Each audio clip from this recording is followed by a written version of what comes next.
We are Movie Menu Reviews, your motherfucking podcast. That was my best Samuel Jackson impression. On today's menu, we'll be reviewing The Hitman's Bodyguard and Logan Lucky. Welcome, ladies and gents. I'm Dan the Man Muñoz, host of Movie Menu Reviews, your weekly movie news and reviews podcast, live on Facebook again. Yes. I am joined by special correspondent. Why is he special correspondent? Because he is the greatest one here. And special. And special. Oh, indeed. special ed, huh? No. You said it, not us. Okay. It's Rigo Espinoza. Thank you for being on the show. Rigo. Because we can always count on him when we don't have a guest. That he's just going to be our guest. He's our by filler. default. That's true. And somebody even asked me the other day, one of our new listeners, he was like, how come they just don't say you're a panelist? I'm like, because I'm a special guest, man. No, you're a special correspondent. Oh, which is special even correspondent. more so- special than guest. Oh, okay. And more special than panelist. Because another panelist, our senior panelist and co-host is Z. Yes. Hi. And that does not mean that's special at all. Oh, thanks. Also here is my co-host Mike Stay. Hey. So we're going to do a double feature review of The Hitman's Bodyguard and Logan Lucky. We're going to go ahead and go into Logan Lucky first, which Z will go ahead and host. I'm going to toss the hosting duties over to Z. Since we're doing a double feature review, also we won't be doing any movie news to, save some time. Yes. And not have a very long episode. So the movie we're reviewing is Logan Lucky, directed by Steven Soderbergh. Didn't he quit? He did. He did. Then he came back for this. Well, to be fair, this was filmed like 10 years ago. No, I'm just kidding. Oh, Jesus. All right. Written by Rebecca Blunt, starring Channing Tatum, Adam Driver, Farrah McKenzie, Daniel Craig, and Riley Keough. Here's the plot. Two brothers attempt to pull off a heist during a NASCAR race in North Carolina. North Carolina. Did I say the accent right? Yeah, you have to say it like that every time. North Carolina. All right, guys. So depending on your spoiler-free review, I will decide if this movie is worth a dine-in, watch it in theaters, a takeout, watch it at home, or a leftovers, don't run away from exploding bombs. Okay. Yeah, that's good. Is that okay. good? I've only seen the trailer, so I have no idea. We could say that it's an inside joke. watch on the unlimited NASCAR race. Yeah, there you go. Oh, that sounds terrible. That's pretty good. Yeah. Now, whoever wins will earn a point, and whoever has the most points at the end of the season will develop a segment that will air, hopefully, at the end of the season, or the year, or the decade. Well, we don't technically really it's supposed to start eventually. Or before the next solar eclipse. Yeah. And and which is funny because this is our final review of the Yeah. season. So today's the last episode to get points, basically. Yes. So this is the best time for us to dick each other around and make sure that one of us wins. Actually, do we know who's in the lead? No. We do not. It's a complete mystery. But we will. I think I'm in the lead, but I think I'm always in the lead just because I'm against you guys. No, it's because you always steal points from the guests. Dan counts him. That's why he's in the lead. That's why he's in the lead. That's exactly it. Now, Rigo, again, you're a special correspondent, so you have the choice of keeping your points or giving it to one of us. I have 0 points, so I always give them away. Yeah, we need to figure out Which we appreciate. The last time you gave it to Z, which I did not appreciate. What do you mean? We agreed on something. I had to give him the points. I agree with you on that. All right, so let's rate this film. Rigo, since you're a special correspondent, you get to go first. Oh wow. Okay. No pressure, Rigo. Yeah. I'm gonna go with the takeout. Whoa, really? Yes. Okay. All right. Awesome. Any reasons why? I just felt the movie was a bit too long for me. Like they could have gotten everything done in less than an hour and 30 minutes. Interesting. It's 2 hours long, so that makes sense. Mike? I agree with Rigo. It's Really? a takeout as well. Oh man. Same reasons. All right. The editing. Editing. Okay. Yeah. All right. And Dan? Well, I'm going to go with Takeout as well, but not for the reason that I should not be watching theater. Because you're on the bandwagon? No, because the movie's really good. I just feel like because it's Steven Soderbergh and he wants to F it to the studios, he should have released this on Netflix. This would have been like the perfect Netflix release movie, especially since Netflix is not killing it with the movies as of late. Like, Brad Pitt just had this movie come out. There's Yes. other movies that come out that just not that so great. But I feel like if this movie was released on Netflix itself, it would have been a big hit on Netflix. And they would've had- Why do you say that? because the movie is a lot of fun. I actually really enjoyed the story. I really enjoyed the acting. You know, the trailers make it seem to be more of a comedy film. But it's Yes. not really that much of a comedy. It's more drama than anything. Okay. And it's literally called Logan Lucky because it's just like these situations that happen. Well, What is a Logan Lucky? Did they explain that? Basically, it's a family, the Logan family, and they have a curse. They're cursed. There's something always bad has happened to each and every one of them. Mm-hmm. So they're trying to pull off this heist, and they're just waiting to see what bad well, stuff happens to them. there's like these 10 steps that Channing Tatum's character comes up with, you know, in order to successfully pull off a heist. And it's cool because you see the list real like briefly, but then like for myself watching it, like you see it unfold before your eyes, which Uh-huh. is pretty cool. So all I know is the story. Now you've actually confirmed something that I figured. I think I had mentioned it during our trailer review, which was I don't think it's going to be a full-on comedy. Steven Soderbergh's not known for that. I'm sure it'll have some humor. So you're saying it's not a full comedy; it's drama. I mean, there's like comedic elements. It's like a situation. It's more Situational comedy. Yeah, like where there are just dumb people that are just happen to be funny because we're laughing at them. Like Seth MacFarlane's character. Yeah. And there's a lot of cameos in this movie as well. I would say cameos or like small little bit parts. Mm-hmm. But they're dumb characters, but it's funny to watch. But Channing Tatum's character, his storyline is, you know, it's following a drama. Okay. Yeah. What about you, Mike? No, yeah, I agree with that. I mean, there is drama, but I think it is the same vein as Soderbergh's earlier films, like Magic Ocean's Mike. 11. Oh, okay. So Which I have not seen. okay. So I think that the setup to the heist takes a little longer, and I think that there's it's an ensemble cast, but I feel like it's smaller than Ocean's 11. Okay. So, but it is fun to see how it all unfolds. Like you know they're gonna do the heist, and you know they're more likely than not probably gonna succeed. Screw it up in some way. And there will be screw ups along the way, and the film that they lay it out for you what's gonna happen in Channing Tatum's 10 steps, as Dan mentioned earlier. So Channing Tatum, he's kind of down on his luck, and he's been making these plans to rob the race, NASCAR. the speedway, Yeah. for months and months, and he's just been working on it, and when he reveals everything to his brother, like us as Adam the Driver, audience, we also get like. yeah. Basically, the blueprint of the whole film, Okay. like So- what to expect. Like, okay, Okay. you know. Rigo, what about you? The story is not up to par, you're saying? Well, if you want to compare to Ocean's 11, I felt like the setup for Ocean's 11, it was more elaborate. I'm so sorry.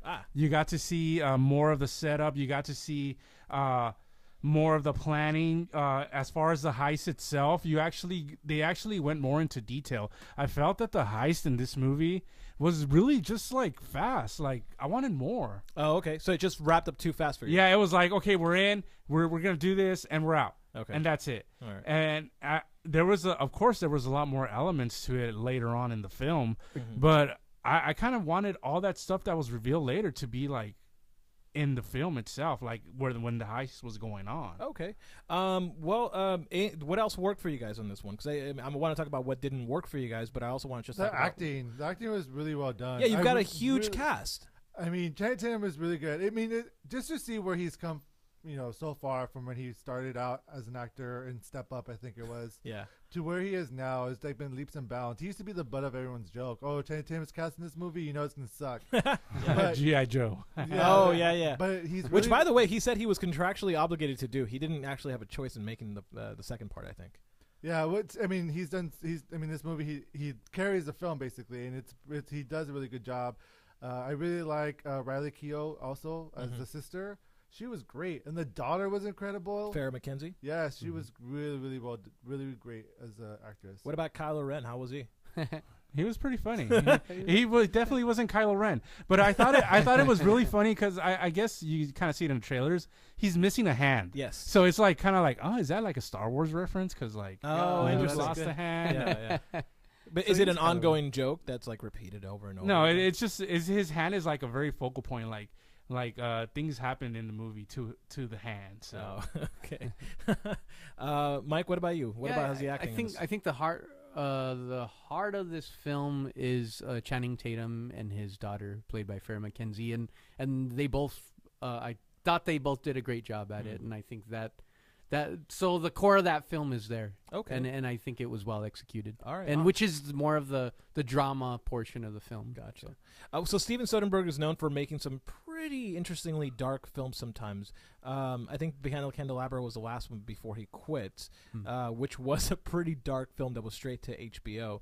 How was this one in comparison? Do you guys feel like he's got himself like an basically the darkness, is that still in this film? No, I would compare this to like the Coen brothers sort Yeah. of. yeah. Okay. But Yeah. in the sense like, you know, the Coen brothers, like Fargo, for instance, is like the Super characters serious, themselves. no? Well, the story, there's drama in there, but the characters are so silly that it's the kind of a comedy. It's in the same vein, where agree. like the subject matter, where it's this Channing Tatum plays his dad, who's like Mike said, down in his luck.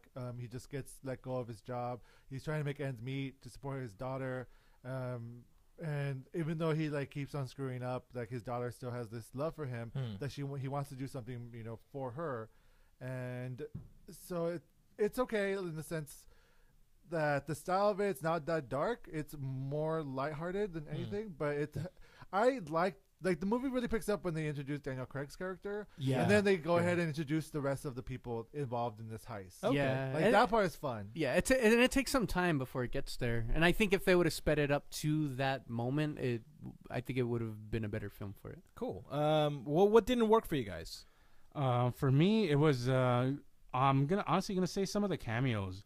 As far as Channing Tatum, he has a love interest. She's in the movie for like about 3 minutes. Oh yeah, it's the actress from Alien Covenant. yeah. Oh, Watterson. Yeah. Yeah, it was totally unnecessary. Like it made no sense whatsoever. Like why is she even in the film? She has nothing to do with the story. She adds nothing to the story other than we know that Channing Tatum was a football star in high school and they kissed. That was like the only thing I got. I don't know. from it. I like the scene. It's just a quick scene that they're at the gas station and she does this like charity work where she like, Actually, that's in the trailer. Like, so they Yeah, pretty much. play her, and she's only in it for like 5 seconds. Same with Hilary Swank. Same thing. Yeah, I was gonna say Hilary Swank's Same also in the thing. trailer. That's her scene.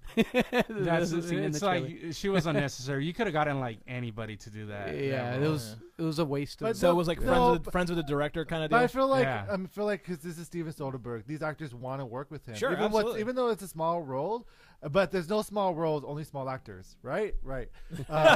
Were you convincing yourself on that one? No, I'm agree- Right? Is The that bri- something you tell your The actors? public Dan? agrees with me, so I was just giving them credit. Is there anybody in the So- public that agrees with you right now? Everyone, all the public always agrees with me. But anyway, that's besides the point. Even though they were small parts, I don't feel like their parts were wasted because we learn information about the main characters through them. Through the So it's like a relationships. way of throwing exposition without like it just being like dialogue heavy and boring. I like the interactions between the actors. And But what does Channing Tatum being a football star and kissing a woman in high school have to do with them? because you robbing see the curse of the Logan, and you see like he was such on a high, and see where he is now, and that he's in his dumps, and how desperate he is to get out of that. But they already had done a good job establishing that in the movie, saying that the two brothers are in the dumps. They're struggling. They're No, because you don't get them. You get the sense of them because they're also war heroes, or they well, were in Adam Afghanistan. Driver. That's how he loses his hand. In the Oh, war. I see. Okay. But Channing Tatum also has like a bad leg because of it, and he has a real leg, but it's just a bad leg. So you learn you get that aspect of them during the military, and then getting injured, and Yeah. then being down in the Lux, and then you get more of where there was some glory in there. Okay. There was some glory and some like happiness because you see. So in the movie, Katie Holmes and Channing Tatum are exes. I'm not sure. Okay, I was ex-husband gonna and wife, ask. Yeah. but they're exes. You don't get the sense of that relationship that much, in this that they were like high school sweethearts and this and that. After that part with Watterson, Yeah. I saw like, oh, okay, so this is how he got Katie Holmes because he was such a glory athlete and whatnot. So I got that story background from that small little scene, and I enjoyed it. Okay. Anything else that didn't work for you guys? Since it's not a dine-in, it's not one you watch in theaters. Like I said, the editing of the movie, the pacing. Oh yeah, you mentioned. Yeah, the editing is a little off. It's weird. It's really weird. What do you mean by that? Like a scene will continue on and then cut out of nowhere. Yeah, I think there's moments in the scene where you feel it dip a little too low. Oh, and the energy. The energy. Yeah. Well, it's like literally like you see like someone usually when like someone's talking to each other and then they leave, like it cuts to the next scene. Yeah. Like it'll drag, linger, and then like the conversation will continue a little bit, and then they're like, cut. and they're just sitting there quietly, like looking around, embarrassed, like sort of like an awkward moment, and then you're waiting for someone to say cut. Yeah, you're like sitting in the audience, like, what's happening? Oh, jeez, why is nothing happening? It doesn't happen a lot, but it does happen. It happens enough to be noticeable, insignificant, so you feel like you're like cut. Another thing that I was about is that it's very everything is just so convenient. Predictable? Not predictable. Convenient, yeah. I think more convenient than anything. Yeah. So it's just like, they happen to find Daniel Craig's character. I know, like well, I don't get too much they know. I don't think they know about him, but I know, but it's just like I don't know. I mean, I felt like it was kind of fun. Like I guess since it's a small town, Daniel Craig knows the brothers, as you see in the trailer. Yes. Like they both know each other's reputation. Right. So I'll be remiss to not mention Daniel Craig. It was kind of in the trailer that it announced, like, now introducing Daniel Craig, but we all know who Daniel Craig is. Yeah. Was he? But not as an American. Did he steal the show? Well, I thought he was a fun character. Okay. Yeah, and I think there are some fun scenes. Like there's a scene where he's like it's pretty silly. I don't know if it's spoiler. I don't care. He's explaining the Logan brothers tell him that he.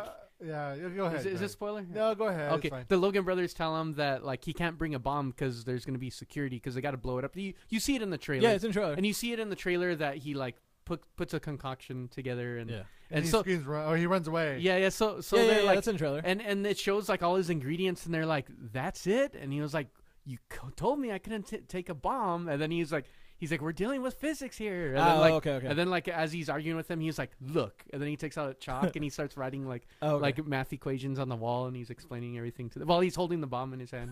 So I thought that was pretty fun. Is that like the only good moment with Daniel Craig? No, I know that the trailer has him stripping naked. I think the trailer kind of makes it seem like he's really silly. I mean, there are moments of silliness, but I think he's a fun, more well-rounded character than the trailer shows him to be. Yeah, he's not as wild and crazy like this crazy guy who just knows about bombs and just gonna do all this. No, he's like level-headed. He's like the more logical. Yeah, one. he is. He's actually pretty logical and by comparison to the Channing Tatum and Adam Driver character. Yeah, but I think all of these characters, all the whole ensemble is all underestimated. Like they're all intelligent in their own way, and they all specialize in something, and they do a good job at it, and it's fun to see them all work together. All right, so I think I've got a verdict here. Any final words, Rigo? No. Everything's been pretty much said. All right.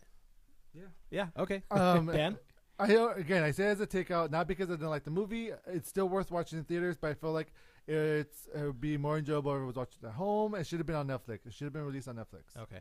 And Mike? I think I've said everything I needed to say. Okay, well then I'm going to give it a leftover so you guys don't get any points. That's right. It's the final episode. No, I'm just messing around. It's Takeout. Clearly it's Takeout. I'm not rushing to watch it. I did hear it was really good. So I'm glad to hear that it's not one that I have to immediately rush out to see. All right, Dan, back to you. All right, so we're going to go ahead and toss it over to myself again. I just did. The Hitman. I'm tossing the hosting duties over to you. Are you tossing yourself over there, Mike? Yes. No. Let's not go there. No, because you tossed it over to me for this segment. Now we're going to move on to the next segment, which will be the review for The Hitman's Bodyguard. Yes. Stay tuned for that. Movie menu. Which is coming up right. There it is. Just keep that in. I like that. Always remember to unsilence your computer in your lives. Oh, that's right. So the movie we're reviewing is The Hitman's Bodyguard. It is directed by Patrick Hughes, written by Tom O'Connor. Here's the plot. The world's top bodyguard gets a new client, a hitman, who must testify at the International Court of Justice. They must put their differences aside and work together to make it to the trial on time. It stars Ryan Reynolds, Samuel Jackson, Selma Hayek, and Elodie Young. All right, guys, I have not seen this movie, so depending on your spoiler-free review, I would decide this movie's worth a dine-in watching in theaters, take-out when watching at home, or leftovers. Blow yourself up so you don't. So it's the same one. Hire Samuel Jackson to shoot you. Yes, I agree. In the face. In the face. All right.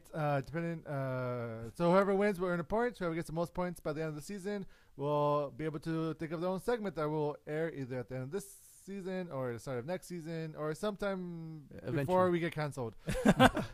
Rigo, again, as a special correspondent, you have the choice of either keeping your point or giving it away to one of us. You could go ahead and give away your Logan Lucky point or keep it also. Oh, yeah. Just so you know. Okay. All right, guys. Rate this film, and I'm going to switch it up and go Z first. Actually, can we not do me? I'm gonna say can I let you guys go first because I feel like whatever I say is gonna be the opposite. So Mike. You know what? All right. You know what I'm gonna say? What the hell? No, I'm the host. Right, I'll leave it up to Dan. All right, I'll let Rigo go first then. Okay. Well, let's see. If I'm basing it on comparison as far as to the other movie we just reviewed, Logan Lucky, I want to say takeout, but I'm not. I'm gonna say dine in. Okay, that's what I figured. Mike. Yeah, I'm gonna say dine in as well. Okay, and as I predicted, I'm gonna go opposite. I'm gonna say takeout. Wow. Takeout. Absolutely takeout. This is a solid takeout. Yes, and I know you like this more than Logan Lucky? I did. Yeah, I did too. Yeah. Wow, that's surprising. It's because it's a very fun theater experience. It is. It's a super. Explain the fun theater like experience. as far as like just being in being with the audience and hearing everything land. It's just really fun. Yep. Even if you yourself you're like it's a whatever joke. Just to hear how much everyone else is enjoying it is like a spectacle on its own. I feel like the standout of this is the relationship between Ryan Reynolds and Samuel Jackson. There's without a doubt these two guys have a great chemistry on screen. I want to watch another movie with them. I would love to watch Ryan Reynolds' Deadpool meet Nick Fury and just be that. Because I thought the relationship between these two, even Selma Hayek is also in this film, and she's also very, very funny, and she basically is acting alone the entire time. I feel like this film, in the hands of worse actors, would just be a dud. You're absolutely right. Yes, because the directing is garbage, the writing is garbage, but the acting and the relationships are gold, which is for me why it's a takeout, because it honestly, you can watch it at home.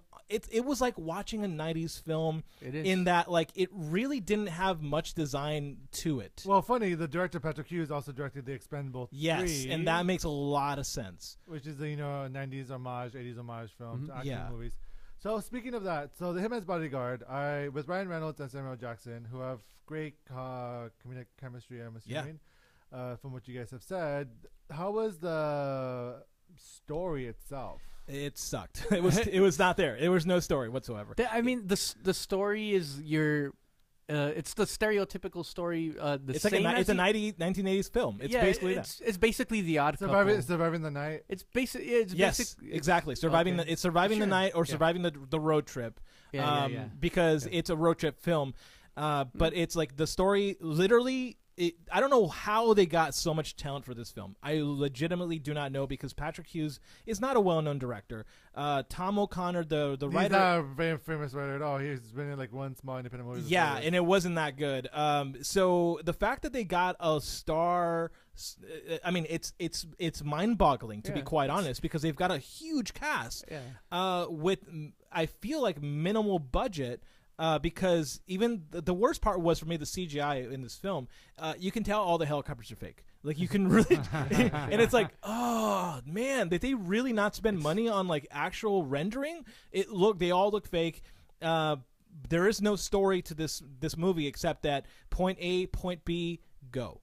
I don't think. I think that's what adds to the film, though. Do you? Because the reason I gave it a dine in is because you know what you're getting with this movie.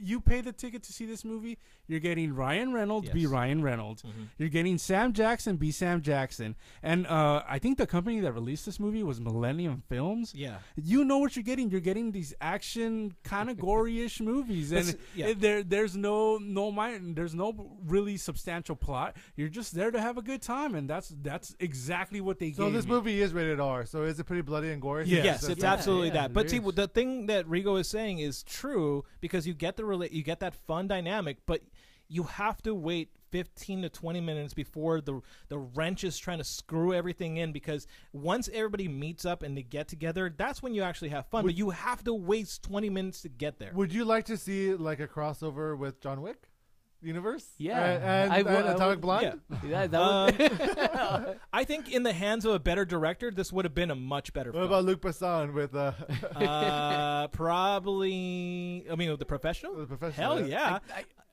Yes. Just have all the assassin movies. Listen, whoever it is, whoever directing, I want this film in the hands of a better director would have been amazing. Because it's not well written or well directed, it does feel clumsy at times, where like it dips in action or dips in comedy, and like in a hands of a more consistent director, you would have a film like Airplane, where it's like jokes per minute, it's going really fast. Because when Ryan Reynolds and Samuel Jackson are on screen, man, you're laughing.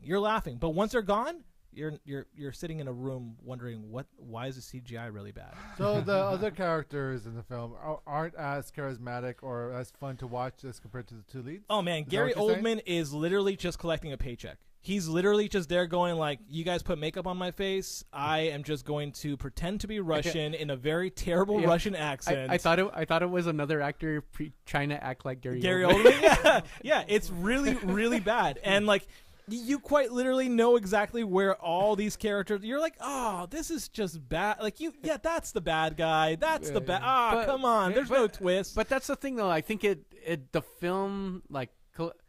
It sets out. It succeeds at what it wants to do. Yes, which is just to be like a fun popcorn and also film. A fun popcorn and also forgettable film. But that's why exactly forgettable film. Yeah, and more importantly, this is a film you can watch at home and really still enjoy it. It's not a movie you spend $20 to watch. That's why I'm saying like it's not for me. It's not worth the price of admission to a movie theater. Yeah. It's a good popcorn film you watch on Netflix. Now, did you watch this movie in the evening time or matinee? Oh, I watched this in. That's a question for all of you guys. Yeah, I watched it in like the afternoon, but I had a pretty good crowd in my theater. Where do you watch it? Evening time. Yeah, it was a full crowd. Yeah, and it was a very vocal crowd. It was like a Sunday last showing. Like we were literally the last customers to buy tickets at the theater. It was like at 10:40 or something. I watched it with a whole bunch of Sunday. Yeah. Wow. I watched it with a whole bunch of old foggy folks. And they were all cackling. So, like, I think Samuel Jackson brings a certain crowd, and I'm glad for it because, boy, oh boy,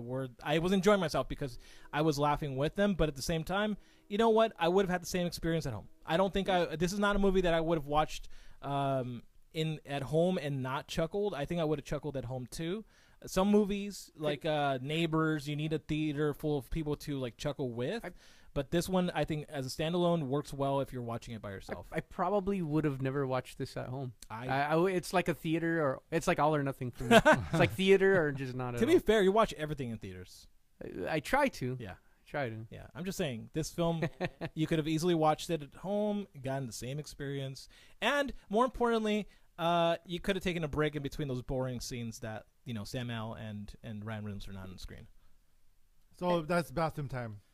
Yes, basically. I mean, you could do that in the theater too. So. Yeah, pee in a cup. You pee in a cup. Is that what you're saying? Oh yeah, that's right. There's a lot of running gags about like peeing in a bottle. Yeah. But like I said, all these things you're saying, that's what it's the charm of the movie. Yeah, but is that a charm of the movie or is that a charm of the actors? Because look, you guys are questioning like as far as like how did all these actors end up in this movie? Yes. Think about the movies these guys have been making recently. You got Reynolds making Deadpool. These are like big budget. Well, not Deadpool, not really big budget. The last one he did was Life. Let's remember he did Life. Okay, in between Deadpool, he's not like he's on a roller coaster of awesomeness. Okay, but I'm saying like they're in these high profile, high studio movies. Maybe they all just wanted to. They saw the script. Selma Hayek was in How to Be a Latin Lover. I don't think that. I mean, that movie was But great. you know what I'm saying? Maybe they but saw the script and they were like, "This is shit." But it sounds like fun. No. You know what they were? They were like, "I want to go to the Netherlands for vacation. This film is taking place in the Netherlands. I can go there." The Adam Carolla, not Adam yes, Adam Sandler did. I completely think that's the case. I think it's more like the. I don't know if you've seen Bowfinger or remember when they're making like the fake kung fu movie. This is like just like Expendables. Like you know what it's gonna be. It's like almost a parody of no. I don't think it was a parody. No. Parody's a parody would have been a wink and a nod to the camera, and knowing that the Expendables are wink and nods. I think all these actors, I got that they really enjoyed what they were doing, except for Gary Oldman. Gary Oldman was not enjoying what he was doing. I think Gary Oldman just. I think he was like, I will. It's like his accent's just poor. But I don't think this movie's not meant to be like for the Academy. It's supposed to be like an Oscar award. That's what I mean. It's a directed TV. But there's VHS. But there's a place for that. Well, though, this is a $30 million budget movie, and it made most of its money back just in one weekend. Yeah, I think there's a place for all different types of movies, and this movie succeeds in what it set out to do, which was to have be a good dumb. Have a good you could turn off your brain, eat some popcorn, and enjoy the night. Yeah, hey, that's final thought. That's my final thought. Yeah. Z, final thought. I think I'm with it as far as like, listen, it's a fun popcorn movie, but you can really enjoy this film at home. Rigo, final thought. Like I said, go watch it in theaters. If you're iffy about it, Tuesdays $5 AMC. Yeah, sure, go wrong. Okay. Yeah. Sundays, it's also $6. Edwards or AMC before noon. Yeah. So before I give my rating, I just want to give a couple shout outs to some people watching us live. Oh, hi. First being Joe. What up, Joe? Hey, what's up, Joe? How's it going, man? Also, my niece Olga. Hi. Wait, who? My niece Olga. Hey, Olga. So thank you for watching live. And my rating is going to be...